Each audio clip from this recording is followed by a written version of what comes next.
Welcome to the deep dive. This is where we take your sources, really dig in, and pull out the most potent insights. We want to give you that direct route to being truly well-informed. Yeah, cutting through the noise. Exactly. Yeah. And today, we are plunging into a guide that, honestly, challenges some really fundamental assumptions about our own minds. It's Untethering the Soul, a guide to inner freedom. Mm-hmm. And it's more than just a book for a lot of people, isn't it? It's become a kind of roadmap. It really has.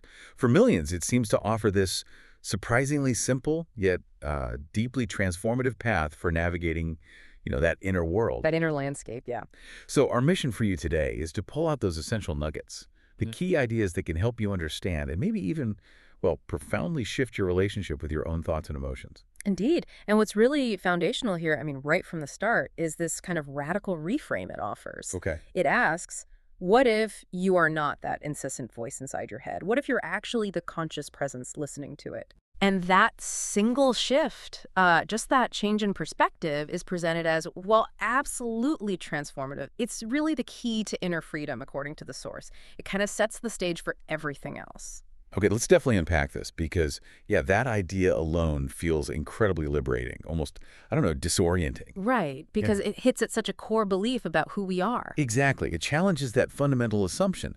Many of us just, carry around about our identity. So how does the book guide us into even starting to accept something so radical? Well, it starts with something very familiar. Which is? That inner commentary, the voice. Ah, right. We're all familiar with that incessant inner commentary, aren't we? That voice that's always, commenting, criticizing, worrying, planning. Complaining, yeah. And often it just doesn't seem to stop. Never stops. And the book suggests most of us spend our entire lives kind of trapped in this internal monologue. And we mistakenly believe that this commentary is who we are. It's like living in a house where the radio's stuck on one channel, 247, and you just assume the radio's the house. Yeah. You never realize you can actually just listen without being the broadcast itself. Precisely. And this is where that really profound insight comes in. Mm-hmm. If you can notice the voice, if you can hear it, if you can observe its patterns, then you must be something beyond it. You have to be. Okay. And this something, as the book, meticulously illustrates, is pure awareness. You are the observer of the chatter, the consciousness witnessing the internal monologue, not the monologue itself. So a separation. A fundamental separation. And it's not just like a concept. It's presented as a felt experience, a kind of aha moment. Once you grasp that, really feel it, life is said to open up in unimaginable ways. It's like stepping back from the story. Exactly. Stepping back from that constant narrative and realizing there's this deeper, quieter presence within you, something untouched by the mind's drama. That's powerful. Okay, so if we can genuinely begin to recognize ourselves as this observer, this awareness, the immediate and often, let's be honest, overwhelming question is, what then do I do with this incessant internal monologue that's still bombarding me? Right, because it doesn't just magically switch off. Not at all. And this is where the source gives its most actionable, yet, as you said, deceptively simple guidance, the practice of letting go. Exactly. So once you've established that crucial distance, that awareness, the book encourages this practice. It feels both revolutionary and somehow deeply intuitive at the same time. Okay. How does it work? Instead of clinging to every emotion or thought that pops up, instead of analyzing it, judging it, trying to fix it. Which is what we usually do. That's our default, isn't it? The advice here is simpler. Just breathe, relax your body, and allow it to pass through you. Okay, pass through. Yeah, it's like not fighting the current, just letting it flow. Now, this isn't suppression. That's a key point. It's not about pushing stuff away. Right, not stuffing it down. No. It's a conscious, gentle release. You acknowledge its presence, but you don't let it dictate your inner state. And the book really emphasizes how profoundly life-changing this is, especially when you're grappling with those really intense emotions. Anger, anxiety, fear, the ones that feel all-consuming. It sounds incredibly powerful, but I can see how it might feel, incredibly difficult in practice for many people. Sure. My immediate thought is, how do I really let go when I'm consumed by anxiety? Doesn't letting go feel like giving up control? Which, can be terrifying in itself. Is it about being passive Or is there a more kind of active process involved that the book clarifies? That's a crucial distinction, actually. Letting go isn't passive resignation. It's not just giving up. It's presented as an active choice to not engage with those mental and emotional patterns that usually bind us up. Okay, an active non-engagement. Exactly. Think of it like a bird landing on your arm. You could analyze it, try to grab it, get all worked up about it, or you can just observe it. Let it sit there and let it fly away when it's ready Without reacting. without getting hooked. And each time you truly practice this, the book suggests your heart opens a little more. You're effectively releasing old baggage. You stop carrying yesterday's pain into today. That sounds lighter. Imagine how different life would feel if you weren't constantly weighed down by those past emotional residues, right?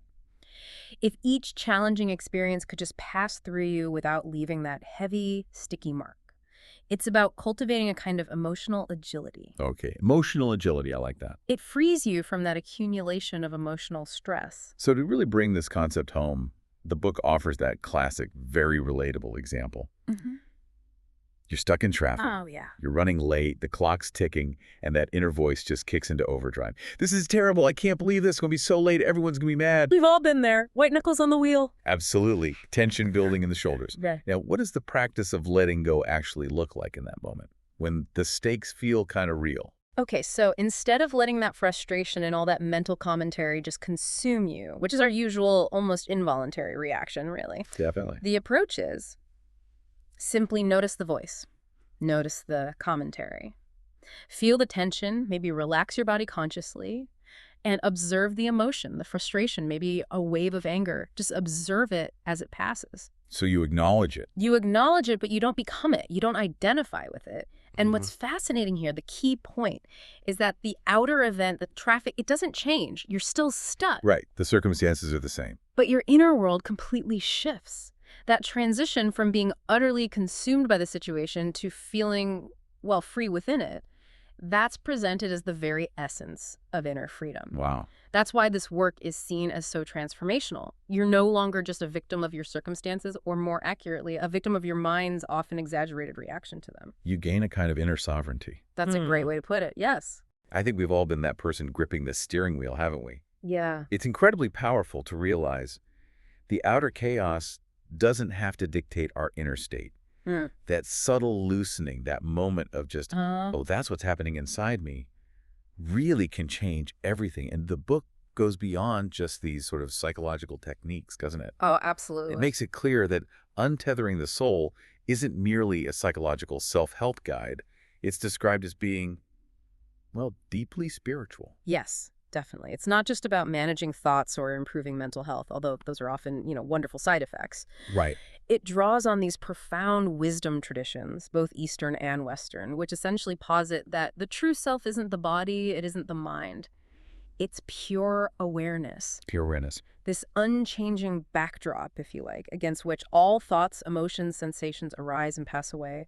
And the more you learn to rest in this awareness, that quiet, expansive consciousness that just witnesses experience without being defined by it, the more peaceful and actually fearless your life becomes. And it's presented as universal, right? Not tied to one specific religion. Exactly. That's what's particularly powerful about its approach. It's not tied to any single dogma. Anyone, really, whether you practice formal meditation or not, can apply these principles. So it's accessible. Very accessible. It's about living with greater presence, more openness, more surrender, tapping into a core aspect of human experience that kind of transcends cultural or doctrinal specifics. It offers a spiritual path that's open to everyone. That universality makes it incredibly appealing, I think. It's not asking you to adopt a whole new belief system. No. But rather to just observe your existing experience differently, to shift your perspective. Precisely. The book also delves into another really profound aspect of human behavior, the walls we build around our heart. Ah, yes. The defenses. Our natural inclination to avoid pain, right? To suppress difficult memories, close ourselves off from discomfort. Our instinct, when hurt or afraid, is usually to build more defenses, isn't it? It is. We pull away, put up barriers, maybe even try to forget the whole thing, hoping to shield ourselves from future pain. It feels like self-protection. But the book suggests something counterintuitive. Exactly. It's profoundly counterintuitive based on how we usually operate. Society often teaches us to fortify ourselves against pain, to fix or control our emotions. Right. Toughen up. Yeah. But this work completely flips that instinct. It suggests the true way out isn't to build thicker walls, but to do the opposite. I let go. To let go, to allow everything, even the difficult stuff, the pain, to pass through us.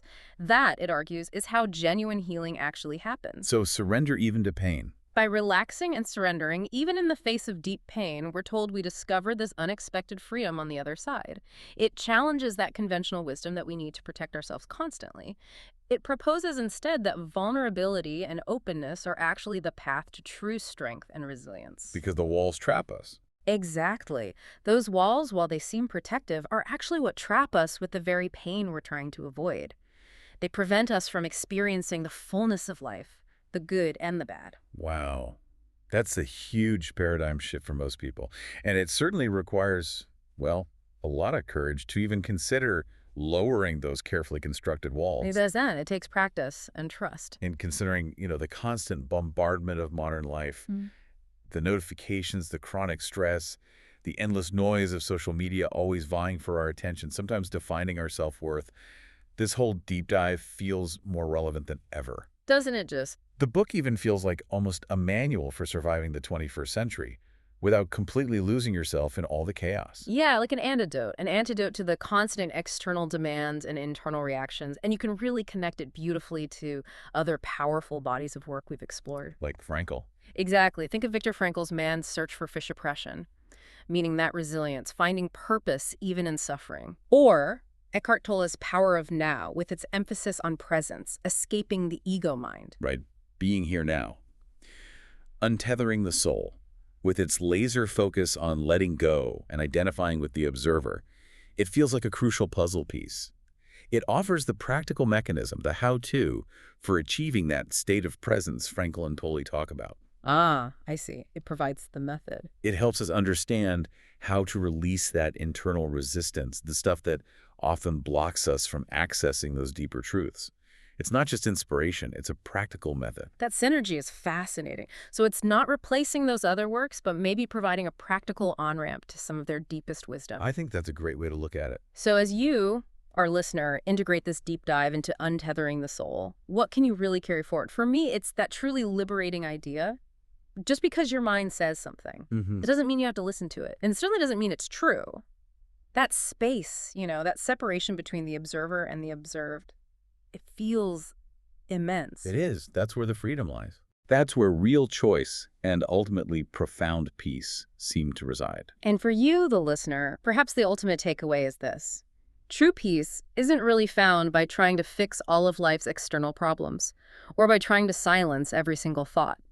That's an endless battle. Right. Instead, it comes from freeing yourself from the grip of your own inner turbulence, just by observing and letting go. Once you truly start to untether from that constant mental and emotional attachment, while life is said to simply flow more easily, You adapt better. you adapt with a newfound ease and grace, experiencing this inner spaciousness that really changes everything. So this deep dive offers more than just, inspiration. It feels like it provides actionable, practical tools. Yeah. Tools to transform your inner world, to fundamentally change your relationship with yourself and your experiences. Absolutely. And remember, freedom isn't something you need to chase out there somewhere. It's not in the next achievement or relationship. It's found in here. It's found in here, in that quiet space beyond your thoughts. This source offers a really powerful, clear map to that freedom, a way to access that profound awareness that the book argues has always been present within you. Just waiting to be recognized. Exactly, simply waiting to be recognized. So here's something to reflect on. As you encounter your next moment of inner chatter, or maybe an external challenge that usually triggers that familiar tension, how might the simple act of observing, just noticing, rather than automatically engaging, how might that begin to reshape your experience of freedom?